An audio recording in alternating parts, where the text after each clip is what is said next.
USDA has been a thorn in my side for years. Now they've notified us to register our garden next year. So I'm going to give you all that backstory and explain why they've been a thorn in my side. And you kind of think that they're supposed to do good. The only thing they do is just make everybody mad.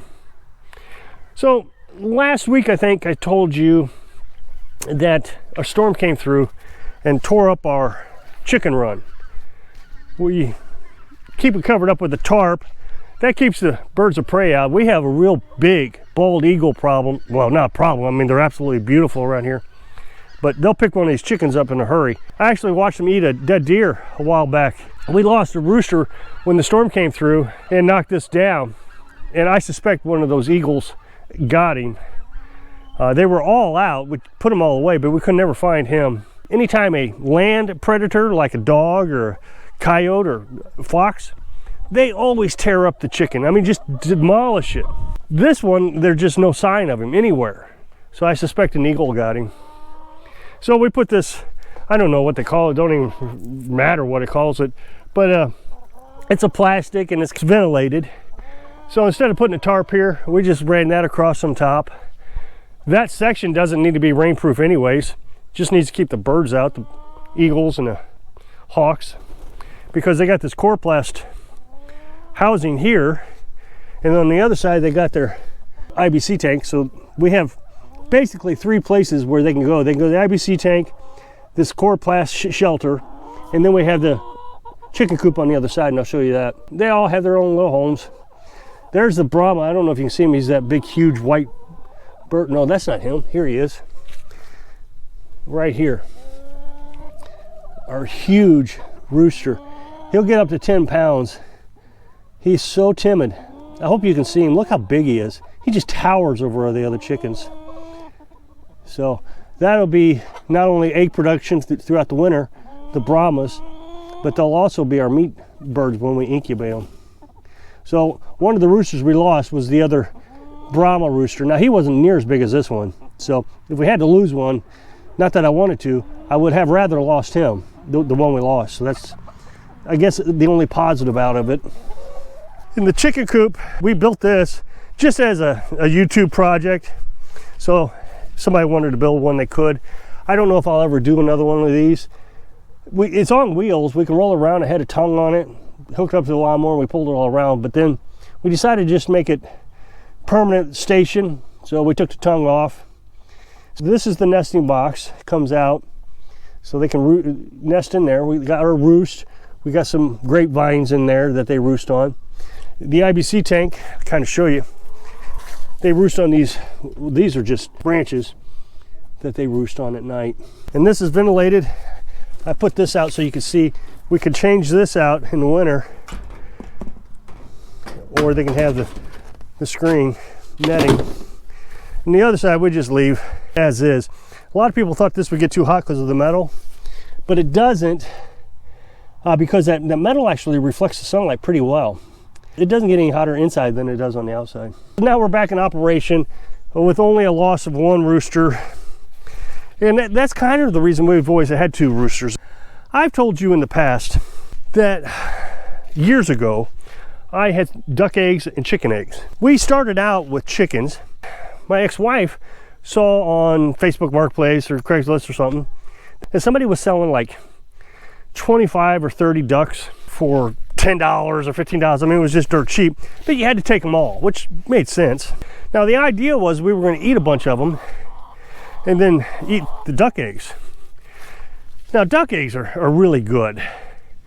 Imagine a chicken egg with double everything. Double vitamins, double flavor, double...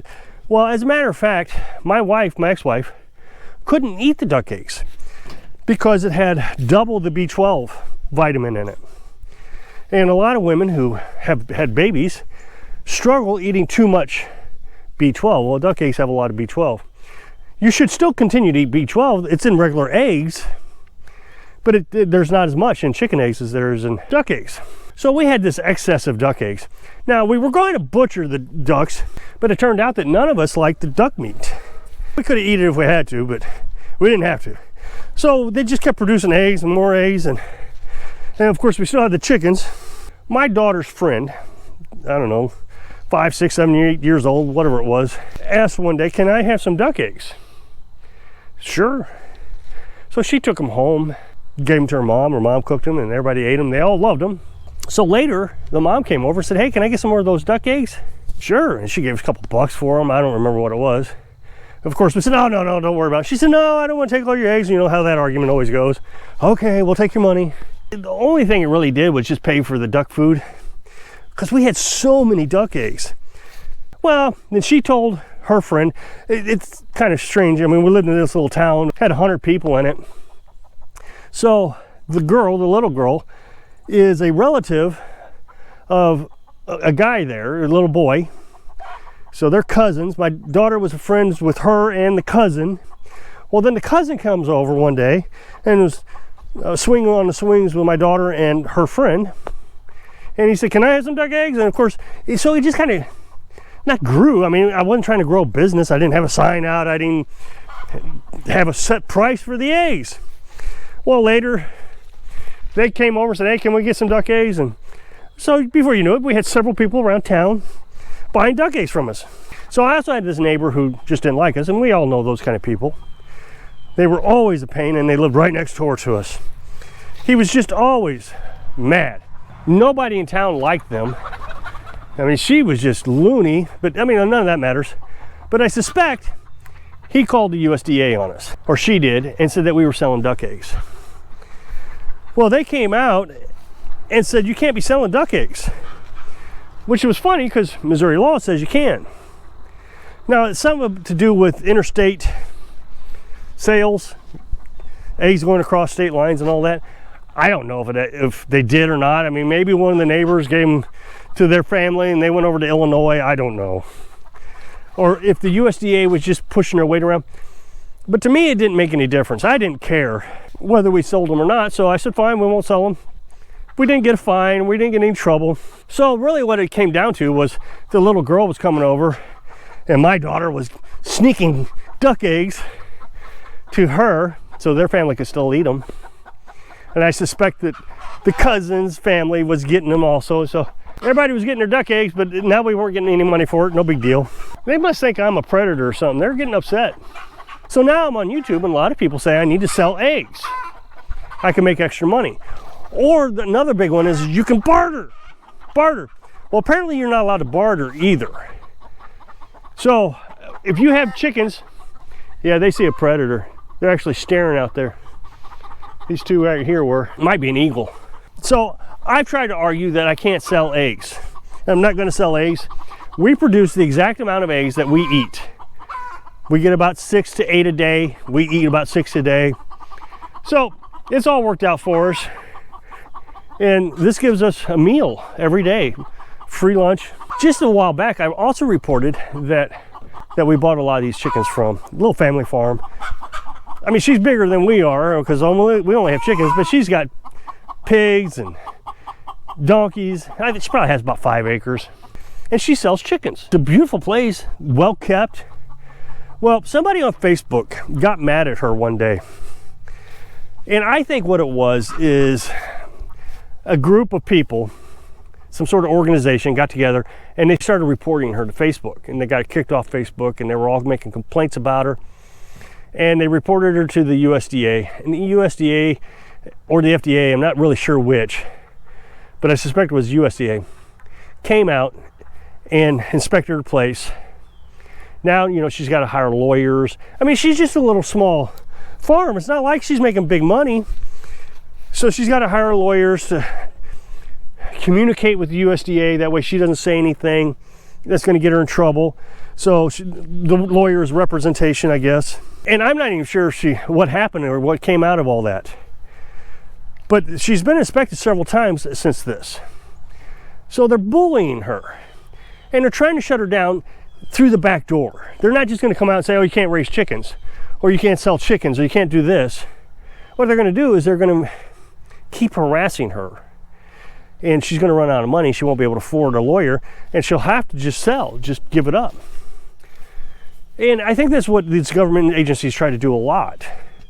Even if you're like prosecuted for a crime you didn't commit, but they really want you in prison, they'll just keep prosecuting until they finally get you out of money. And you finally say, okay, I give up. What else can you do? I'll take a plea deal.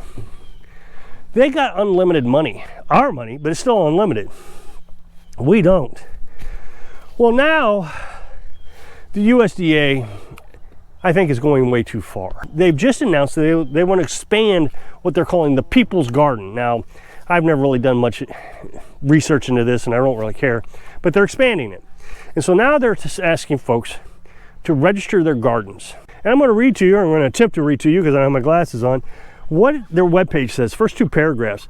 Please bear with me. I know people don't like it when I read, but this is important. U.S. Department of Agriculture is expanding its People's Garden initiative to include eligible gardens nationwide. School gardens, community gardens, urban farms, and small-scale agricultural projects in rural, suburban, and urban areas can be recognized as a People's Garden if they register on the USDA's website and meet criteria, including benefiting the community, working collaboratively, incorporating conservation practices, and educating the public.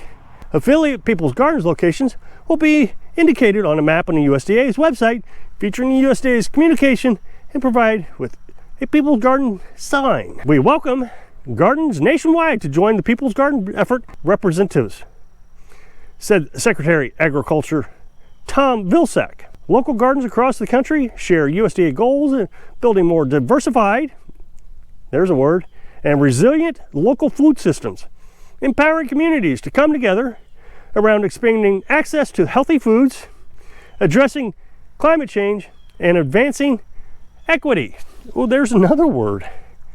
This is going to turn into, if you register your gardens, now this is just speculation on my part, but if you register your gardens and there is somebody of a minority group who needs food, they're going to come to you and say, you have an abundance, give it up. And they even said in this thing that I was talking about food banks, giving the food to the food banks. So you're not growing gardens for yourself anymore, you're growing gardens for everybody else, because they want you to share in the People's Garden. I suggest that you don't sign up for it. That's my recommendation. But I seriously think this is going to expand into a nightmare where we all have to register our gardens and farm animals so they can keep track of who's doing it. Again, that's my little conspiracy, but why else do it? So if you click this up next box to take to a video where I was talking about getting evicted. So I hope I can inspire you to live your dreams. Thanks for watching.